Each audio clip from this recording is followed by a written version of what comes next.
하나님께서 우리에게 주시는 그 은혜 속에 저희들이 계속해서 준비하고 또 올해 말을 우리가 맞이할 때 여러분들이 뭔가 하나님 앞에 드릴 수 있는 일들이 있었으면 좋겠고, 특별히 추수감사주의를 기점으로 해서 하나님 앞에 올려드리는 감사 속에 여러분들이 한 영혼을 가슴에 품고 정말 축복을 나눌 수 있는 그러한 여러분들이 되기를 축복하고, 정신을 바짝 차리고 연말을 보내도록 하겠습니다. 이제 추석도 끝났고 기나긴 연휴가 끝났습니다. 연휴가 너무 길어가지고 어떻게 하면 일 좀 시켜볼까 하는 제 생각 속에 너무나 긴 연휴가 끝났는데 이제는 좀 쉬는 날이 이제 별로 없다니까 너무 다행스럽습니다. 그러니까 좀 열심히 일하고 열심히 사역하고 연말까지 달리는 여러분들이 되기를 축복합니다. 자, 따라해보세요. 은혜로 부르심. 네. 하나님께서 우리를 부르셨는데 은혜로 부르셨습니다. 교회는 인간의 의지나 결심으로 모인 곳이 아닙니다. 여러분들이 오늘도 오셨잖아요. 예배를 드리면서 이제 나 어제 토요일 날 저녁에도 나 이제 내일이면 주일이다, 나 교회 가야지, 나는 오늘은 예배 드려야지, 오늘은 또 여러분들 중에 새로 오신 분들은 또 이 교회를 가봐야지 했겠지만은 가장 중요한 것은 뭐냐면 그 의지나 결심으로 사람들이 모인 곳이 아니고 하나님이 은혜로 여러분들을 부르신 곳입니다. 하나님이 여러분들을 부르셨고 하나님이 은혜로 여러분들을 부르시고 여러분들을 계획에 없던 어떠한 그 우리들의 생각 속에 없던 그러한 부르심으로 우리를 부르셨다. 그래서 우리는 우리의 공로가 없는 것입니다. 우리의 공로가 없고 내가 한 것이 없고 오직 은혜로만 이곳에 모인 것이죠.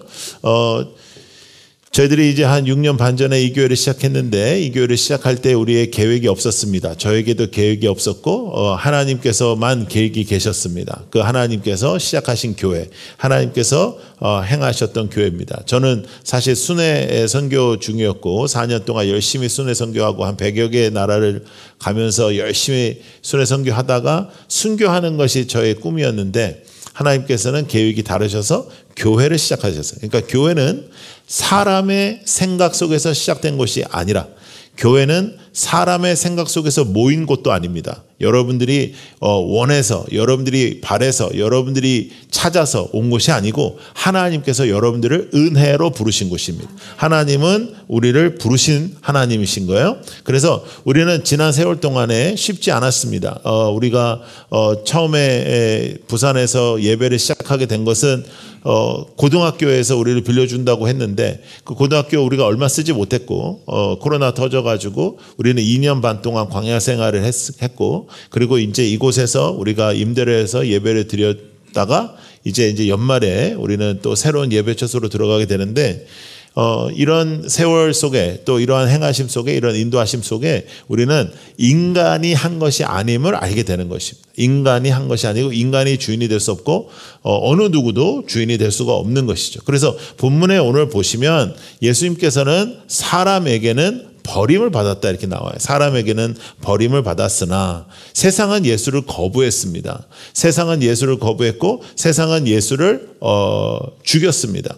그러나 하나님께서는 그를 보배로운 돌로 만드셨어요. 보배로운 돌로, 산돌, 생명이 없는 돌이 아닌 겁니다. 살아있는 돌, 하나님께서 여러분들을 역사하셔서 살아있는 돌과 같은 존재로서 여러분도 집 짓는 데 사용되어 어떠한 집이 된다고 써 있어요. 신령한 집이 된다고 써 있어요. 그래서 교회는 건물이 아니라 여러분 한 사람 한 사람입니다. 그리고 여러분 한 사람 한 사람이 신령한 집이 돼야 됩니다. 신령하다.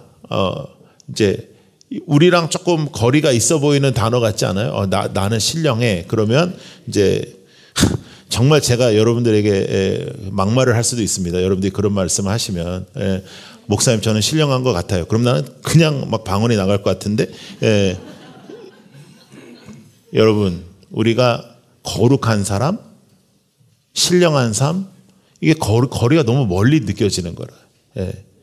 우리가 예수를 믿은 지가 너무 오래됐는데 예수를 닮아가는 삶으로 우리가 너무 오래 살았는데 그래도 그런 단어면 여러분들과 연관된 단어여야지 되잖아요. 그러니까 여러분의 이름을 치면 연관되는 생각들, 사람들이 여러분들을 생각하며 연관되는 생각들 속에 거룩, 신령 이런 단어가 있어야 되는데 우리는 사실 그렇지 않아요. 여러분들을 이렇게 생각하면 쇼핑, 여러분들을 생각하면 맛집, 여러분들을 생각하면 운동, 여러분들 생각하면 그런 사람들이 있는 거예요. 우리 교회에 요 근래 등록하신 분 중에 마라톤 있잖아요. 마라톤을 4번 완주한 사람이 있어요. 41. 몇 킬로잖아요.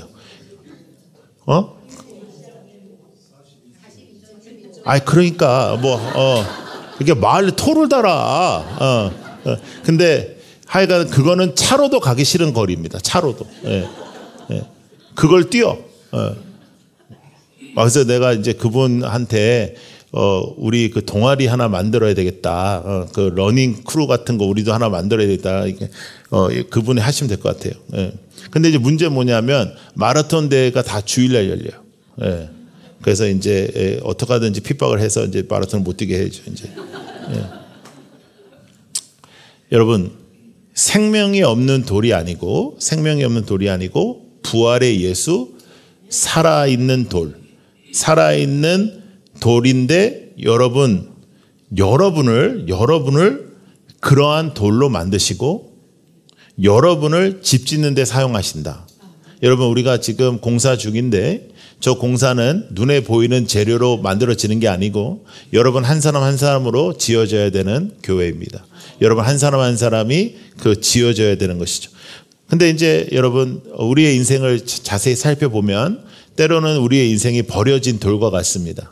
그냥 잘 이렇게 사용되는 돌이 아니라 이렇게 버려진 돌, 그냥 길가에 이렇게 있는 돌멩이 같은 그런 돌과 같습니다.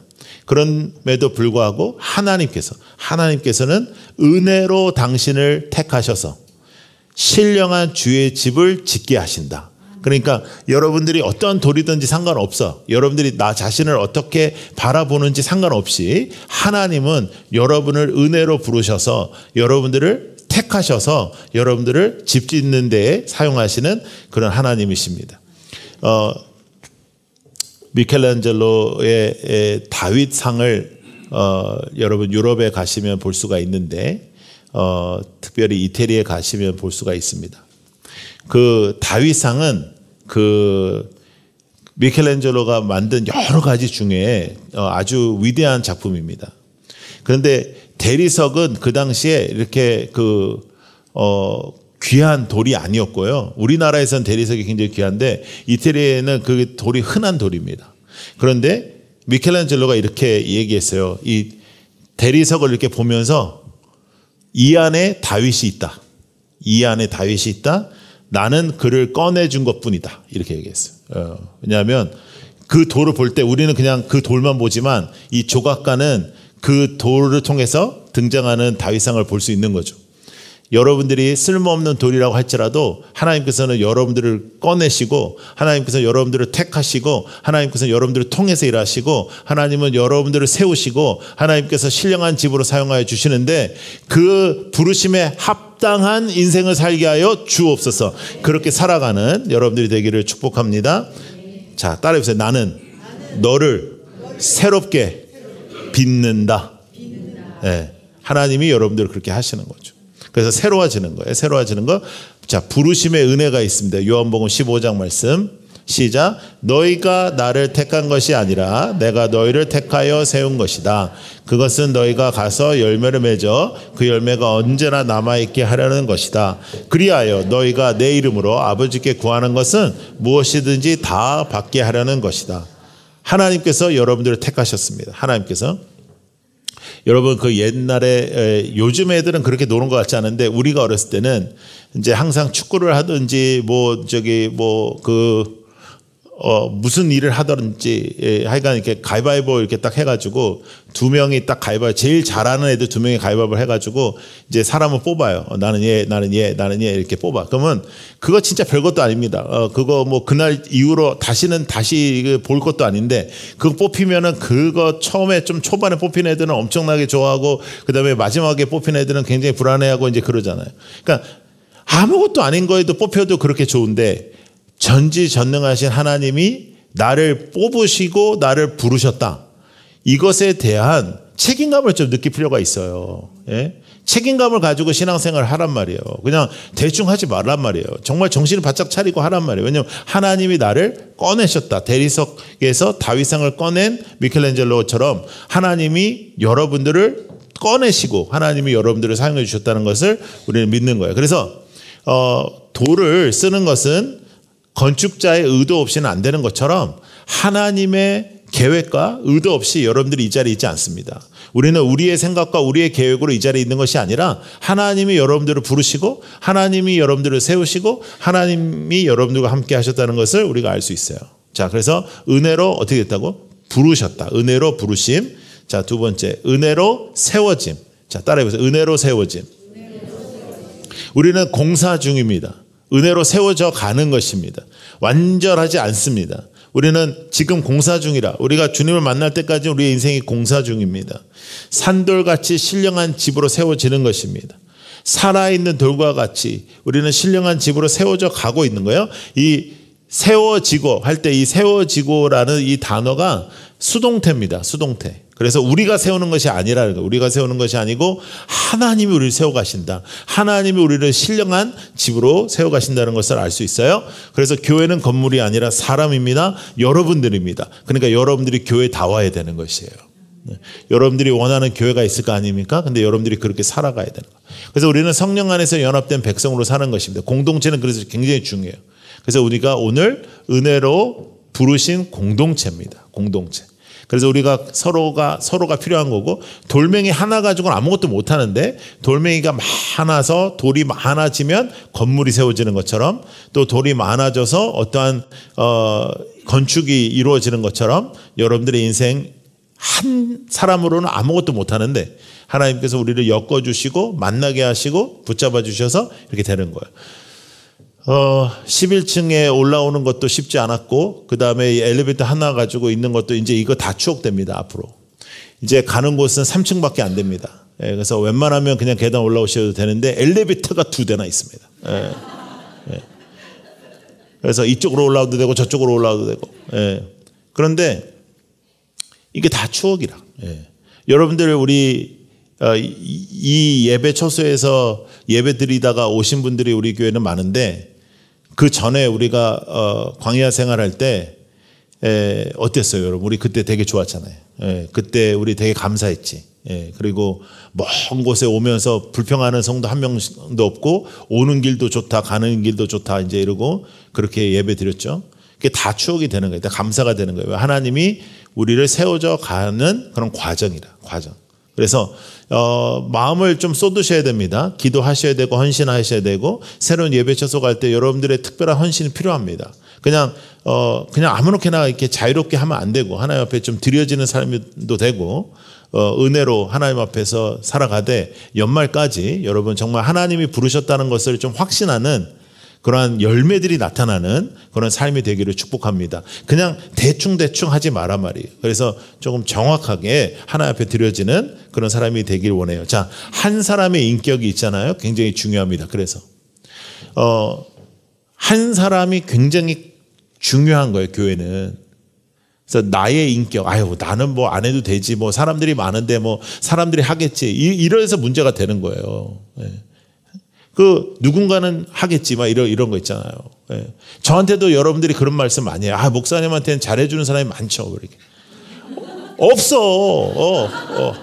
근데 다 사람들은 그렇게 생각하고 안 해. 서로 안 해. 왜냐하면 목사님은 뭐 사람들이 그러니까 교회 일도 그래. 교회 일도 나는 안 해도 되겠다. 나는 좀 덜 해도 되겠다. 이런 생각을 갖는 거예요. 하나님이 당신을 부르셨다니까요. 지금 그런 생각할 처지가 아니라니까요. 친구가 부른 것도 아니고 친구가 불러도 좋은데 하나님이 부르셨단 말이에요. 하나님이 부르셨으면 부르심에 합당한 삶을 살아야 될 거 아니에요. 연말까지 여러분 우리 다 추수할 수 있는 삶이 되길 바라요. 그 물질로 하나님 앞에 드리든지 전도하든지 영혼을 하나님 앞에 드리든지 여러분들의 뭐 시간을 하나님 앞에 드리든지 뭐 다 드리든지 하여간 연말까지 뭔가 하세요. 그냥 올해를 보내지 마세요. 또 올해 또 그냥 이렇게 보내고 내년 2026년도를 기약하지 말라고요. 올해를 포기하지 말라고, 아직은. 그래서 올해 안에 뭔가를 해낼 수 있는 여러분들이 되길 바라고, 기도하시는 그분을 위해서 계속 기도하시고 강권해서 부르시고, 우리 추수감사주일날 대대적인 우리 감사를, 영혼을 하나님 앞에 올려드리는 것으로 하겠습니다. 그래서 대대적으로 여러분 준비하세요. 이제 한 달 남았어요. 그래가지고 친구들 데리고 오고, 막 부모님 모시고 오고, 뭐 안 되면은 뭐 그 여자친구 남자친구 데리고 오고, 젊은이들은 그 다음에 여러분들 그 아는 친구들 중에 또 오랫동안 기도했던 사람들, 그런 사람들 데리고 오고. 그래서 내가 이렇게 빠져도 된다 이런 생각하지 말란 말이에요. 나는 나는 한 명인데 뭐 아유 우리 교회 뭐 열심히 하는 사람들 많은데 이렇게 생각하니까 안 되는 거예요. 내가 한다. 내가 하나님 나를 부르셨다. 내가 할 수 있는 일이 뭘까? 그런데 일을 하면 뭐를 하지 말아야 돼? 말을 하지 말아야 되지. 일을 할 때 말을 하지 말아야 돼. 말이 많은 거는 일을 안 하는 사람이에요. 일을 해본 사람은 말이 없어요. 그래서 교회에서는 말을 많이 하면 안 돼. 말씀은 하나님만 하시는 거예요. 하나님이 말씀이 하나님이에요. 당신이 말의 사람이 아니고. 그러니까 하나님만 말씀하시는. 그래서 그런 준비가 이루어지는 연말이 되기를 축복합니다. 각자 다른 모양입니다. 우리는 돌이 다 다르잖아요. 각자 다른 모양이에요. 그러니까 그리스도가 모퉁이 돌인 거지 우리는 다 다른 모양이라. 그러니까 달라도 괜찮다. 달라도 괜찮다. 어떻게 이 사람이 내 마음에 꼭 들겠어요? 그러니까 달라도 괜찮다. 다른 게 당연하다. 우리가 수십 년을 밥을 먹어도 가끔 혀를 씹는데, 이건 놀라운 일 아닙니까? 이렇게까지 매일 똑같은 행위를 했는데도 가끔 실수로 혀를 씹어, 지 혀를. 그러면 얼마나 아픈데. 근데 그런 내가 어느 누군가가 너무 귀하고 마음에 들어요. 그건 기적입니다. 그래서 그 사람은 존중하고 존귀하게 여기고. 근데 마음에 안 들어. 그건 당연한 겁니다. 그리고 중요한 건 뭐냐면 내가 그 사람이 마음에 안 들지 그 사람도 내가 마음에 안 들어요. 그러니까 사람들은 어떻게 생각하냐면 나는 그 사람이 마음에 안 드는데 사람들은 다 나를 괜찮게 생각할 거라는 이런 말도 안 되는 생각을 하는 거예요. 내가 느끼는 감정이 그 사람도 느끼는 거라. 그러니까 내가 더 존중하고 내가 더 섬기고 내가 더 사랑하면 그러한 공동체가 되는 것이다. 우리는 은혜로 공로로 부른 게 아니고 은혜로 부르신 하나님 앞에 부르심 받은 사람이니까 우리는 다 다른 돌멩이들인데 하나님께서 이거를 하나님의 은혜로 건축으로 만들어 버리시는 건데 하나님의 교회로 만드시는 건데 우리가 쓰임 받는 것 뿐인데 우리가 잘난 척 할 수 없죠. 말 함부로 할 수 없죠. 그래서 옆에 있는 사람을 더 존귀하게 여기는 여러분들이 되시기를 바랍니다. 자, 에베소서 2장 말씀. 시작. 여러분은 사도들, 예언, 건물, 그리스도 예수가 그리스도 안에서 주님 안에서 자라서 성전이 됩니다. 그리스도 안에서 여러분도 함께 세워져서 하나님이 성령으로 거하실 처소가. 아멘. 이번 한 주 동안에는 이 말씀을 외우도록 하겠습니다. 에베소서 2장 20절부터 22절. 검사는 안 하겠지만은, 그리고 외우시면은 치매 예방에도 좋고 하여간 열심히 해보세요. 자, 근데 이제 여러분들도 대체적으로 다른 공동체에서 상처받고 우리 교회 오신 분들이 많거든요. 근데 이제 왜 공동체에서 상처를 받는가 할 때 이제 대체적으로 여러 가지 문제가 있을 수 있어요. 리더십에 문제가 있을 수도 있고 부패될 수도 있고 이제 그런 거는 여러분들이 잘 떠나신 거예요. 그런데 이제 다른 문제가 있을 수 있어요. 그게 뭐냐면 내 모양에 맞추려고 하는 마음. 요건 또 고쳐야 돼요. 나는 이렇게 생겼는데 왜 다른 사람들은 저렇게 생겼지? 왜 나는 이렇게 네모난데 나는 똑바르게 네모난데 왜 쟤는 동그랗지? 이런 거예요. 근데 여러분 우리 건축할 때 보면 동그란 것도 필요하고 네모난 것도 필요하고 세모도 필요하고 다 필요하잖아요. 하나님의 교회는 다른 사람들이 모인 겁니다. 하나님이 나를 부르셨듯이 하나님이 그를 부르신 겁니다. 그래서 존귀하게 생각하는 것이 필요하다. 자, 그런데 여러분 한 돌이라도 빠지면 어떻게 되죠? 구조가 불안정해집니다. 그러니까 누구라도 빠지면 안 된다. 나는 빠져도 되겠지. 그런 생각하지 마라. 나는 안 해도 되겠지. 그런 생각하지 않도록. 적극성을 띠고 연말을 맞이하는 여러분들 되기를 축복합니다. 아멘 크게. 예. 꼭 이런 말을 해야 아멘 하는 그런 사람 되지 말고 그래서 한 돌이라도 빠지면 안 된다 이 생각을 가지고 누구라도 함께 가는 구조가 불안정해지지 않도록 우리가 다 같이 하는 은혜의 눈으로 서로를 바라본다. 은혜의 눈으로 서로를 귀하게 여긴다. 서로를 정말 귀하게 여긴다. 자, 첫 번째가 뭐였어요? 은혜로 부르셨어요. 두 번째는 은혜로 세워졌어요. 자, 세 번째 은혜로 드려짐. 자, 따라해보세요. 시작. 은혜로 드려짐. 하나님 앞에 드려지는 거예요. 교회는 뭐 하는 곳이에요? 예배하는 곳이에요. 교회는 예배가 제일 중요해요. 누가 뭐래도 예배가 제일 중요해요. 그래서 예배가 은혜가 끊어지면 교회가 아닌 거예요. 예배가 세상의 말만 이렇게 선포가 되면 그거는 교회가 아닌 거예요. 교회가 성경에서 근거하여 성경대로 움직이지 않으면 그건 교회가 아닌 거예요. 그거는 아무리 예배라고 겉포장을 해도 그건 예배가 아닌 거예요. 예배는 하나님께 드린 거예요. 그래서 신령한 제사를 드릴 이렇게 5절에 나온다고요. 하나님께서는 여러분들을 살아있는 돌과 같은 존재로 만드시는 거예요. 그래서 신령한 집이 되는 거예요. 그래서 하나님께서 기쁘게 받으실 신령한 제사를 드리는 거룩한 제사장이 됩니다. 여러분들이 제사장이라. 거룩한 제사장. 로마서 12장 1절. 시작. 형제 자매 여러분, 그러므로 나는 하나님의 자비하심을 힘입어 여러분에게 권합니다. 여러분의 몸을 하나님께서 기뻐하실 거룩한 산 제물로 드리십시오. 이것이 여러분이 드릴 합당한 예배입니다. 아멘. 예.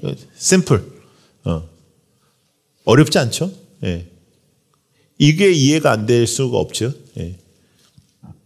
그러니까 여러분들은 하나님 앞에 드려지는 제사장, 또 하나님께 드려지는 제사. 어떠한 행위나 어떠한 사건이나 어떠한 상황에 대한 감사보다 하나님께서 여러분들을 부르셨다라는 은혜에 대한 감사로 나아가십시오. 예. 그게 제일 중요해요. 그러면 하나님 앞에 드려진다는 의미는 무엇일까? 하나님 앞에 예배로 드려지는 것, 또 섬김으로 드려지는 것, 헌신하는 거예요. 교회는 헌신자가 필요해요. 의무의 자리가 아니라 이게 막 의무로 하는 게 아니고 은혜의 반응으로 하는 거. 무엇으로? 은혜의 반응. 헌신은 의무로 하면은 재미없어요. 그리고 오래 못해. 그리고 힘들어. 왜 사역이 힘드냐? 그게 의무로 하니까 그래요. 근데 은혜의 반응으로 하면은 그때부터는 할만한 거죠. 은혜의 반응으로. 쉽지 않은 사역들이 있죠. 저희 교회에서도 뭐 등대지기라든지 이런 사역은 쉽지 않아요. 교사. 아이들 데리고 하는 거 얼마나 힘든지 몰라요. 우리 찬양팀 다. 저희 교회는 뭐 찬양 우리 그 반주 한다고 뭐 한다고 우리는 따로 페이하고 그러지 않아요. 우리는 다 하나님 앞에 드려지는 것이라. 그래서 이렇게 막 전문적인 프로페셔널들이 이렇게 막 해가지고 막 웅장하게 해서 막 돈 많이 들여서 하는 거 저는 그거 원치 않아요. 하나님 앞에 드려지는 거, 예배로 드려지는 게 중요하지. 그래도 더 잘하면 좋죠. 더 잘하면 좋지. 근데 이제 우리가 하는 사역이 다 한계적이잖아요. 근데 이걸 왜 하냐 할 때 의무로 하냐 아니면 은혜 때문에 하냐, 은혜의 반응이냐. 하나님이 나를 부르셔서 사역을 하고, 하나님이 나를 부르셔서 교사를 하고, 하나님이 나를 부르셔서 찬양을 하고, 하나님이 나를 부르셔서 등대지기를 하고, 이거랑은 완전 차이가 있는 거예요. 책임감으로 하면은 지쳐요. 근데 하나님의 은혜가 풍성할 때 우리는 그 은혜의 반응을 할 수 있는 거죠. 그래서 의무가 아니라 은혜의 반응을 해라. 은혜의 반응. 여러분들 머릿속에 넣으란 말이에요. 은혜의 반응, 은혜의 반응으로 하는 것입니다. 자, 베드로전서 2장 9절. 시작. 그러나 여러분은 택하심을 받은 족속이요 왕과 같은 제사장들이요 하나님의 소유가 된 백성입니다. 그래서 여러분을 어둠에서 불러내어 자기의 놀라운 빛 가운데로 인도하시는 분의 업적을 여러분은 택하심을 받은 족속이요 왕과 같은 제사장. 여러분들의 아이덴티티입니다. 이거는 여러분들의 정체성입니다. 누가 뭐래도 누가 뭐 나 같은 아니야. 왕 같은 제사장이라. 나는 왕 같은 제사장이라. 여러분들은 왕 같은 제사장입니다. 뭐 추석 갔다 왔더니 또 이번에도 막 그 친척들한테 한마디 듣고 왜 너는 그 모양으로 사냐 그러고 왜 너는 아직도 이렇게 이 일이 안 풀리냐 그랬다. 상관없어요. 예. 나는 왕 같은 제사장이라. 계속 띄어놔요. 예, 왕 같은 제사장, 거룩한 민족, 하나님의 소유. 하나님의 소유. 그래서 여기서부터가 중요합니다. 그래서 우리는 여기까지만 생각을 많이 하거든요. 택하심을 받은 족속이다 왕과 같은 제사장 여기서 끝나는데 그래서 그렇기 때문에 여러분을 어둠에서 불러내요. 대리석에서 다윗을 불러낸 것처럼 어둠에서 불러내요. 자기의 놀라운 빛 가운데로 인도하신 분의 업적. 누구의 업적? 하나님. 그러니까 예수 그리스도가 당신을 빛 가운데로 인도하셨잖아요. 그 분의 업적을 어떻게 선포하는 것이다. 그러니까 선포를 안 하면은 하나님이 나를 부르신 거에 대한 반응을 안 하는 것입니다. 하나님에 대한 선포. 자, 우리는 어떤 공동체입니까? 하나님의 업적을 선포하는 공동체입니다. 우리는 어떠한 공동체입니까? 서로 다름을 인정하고 사랑하는 공동체입니다. 우리는 어떤 공동체입니까? 은혜로만 부르심을 받은 공동체입니다. 우리는 어느 누구의 업적으로 세워진 공동체가 아닙니다. 우리는 하나님께서 은혜로 부르셨습니다. 우리는 하나님께서 기적과 같이 은혜로 부르셨습니다. 우리는 기적과 같이 만난 하나님의 사람들이라. 그런데 왜 만났냐? 하나님의 업적을 선포하기 위해서 만난 것입니다. 하나님의 역사를 선포하는 것. 여러분들이 가는 곳곳마다 하나님의 역사가 선포되고, 여러분들이 가는 곳곳마다 하나님의 살아계심이 선포되고, 여러분들이 가는 곳곳마다 여러분들의 믿음이 선포되고, 여러분들의 결정이, 여러분들의 선택이, 여러분들의 모든 발걸음 속에 하나님의 역사가, 하나님의 임재가, 하나님의 함께하심이 넘치기를 축복합니다. 그걸 붙잡는 거예요. 그게 우리가 은혜의 기초가 되는 것이고 은혜의 완성 속에 있는 우리에게 주시는 하나님의 말씀입니다. 여러분, 제가 다시 한번 여러분들에게 강조하지만 지금 우리는 공사 중에 있는데 우리의 인생은 하나님께서 항상 그렇게 공사해 오셨습니다. 지금 예배 처소가 아름답게 지어져 가는 것은 아주 중요한 일은 아닙니다. 근데 여러분이 아름다운 성전이 되는 것은 아주 중요한 일입니다. 근데 그 교회가 하는 일이 무엇입니까? 하나님의 역사를 선포하는 것이다. 하나님의 역사가 선포되는 것이다. 여러분들의 인생 속에 하나님의 놀라운 역사가 선포되기를 축복합니다.